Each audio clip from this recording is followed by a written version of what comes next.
Hey there, welcome back to Factually Shit Talking, Australia's World Cup opponents. And our next opponent in the round of 32 is the country of Egypt. It's already been a tough year for Egypt, home of the Suez Canal, the more famous of the world's two most critical maritime trade arteries, for at least 100 years until 2026, when the Strait of Hormuz came out of nowhere. But I'm not going to focus on the Suez Canal, just like I'm not going to focus on the fact that their most famous tourist attraction, the Egyptian pyramids, geometrically are not pyramids. These lines have to be straight. If you look up close, the Egyptian pyramids are actually shaped like this. It's four sets of stairs leading to nowhere, which geometrically should accurately be described as a stack of shrinking rectangular prisms. But I'm not focusing on that. What I'm focusing on is that Egypt's men's national football program is run, and this is real, by two identical twins. One identical twin is the head coach, and the other identical twin is the team director. They're so joined at the hip that they had a joint wedding and their children were born on the same day, which means we have proof that not only do these guys do soccer at the same time, they also do romance at the same time, and they get horny at exactly the same time. And that should be no surprise, because in the year 2000, the American Journal of Psychiatry, this is real, did a study into the sexual orientation of twins,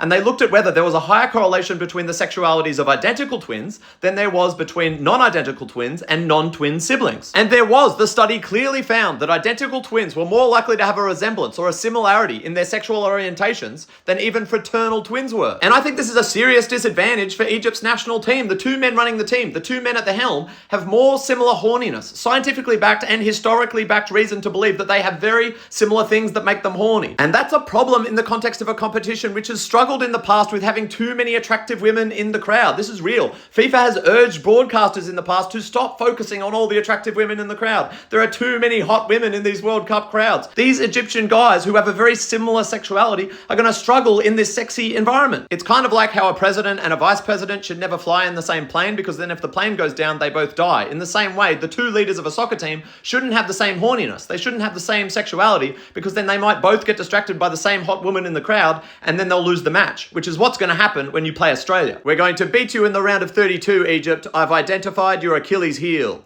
You know Achilles, the guy from the superior ancient civilization to yours. Egypt, a country whose most famous landmark is the great stack of shrinking rectangular prisms of Giza. And at the wedding of the two twins who run your football team, they had a great stack of shrinking rectangular prisms with two Gizas.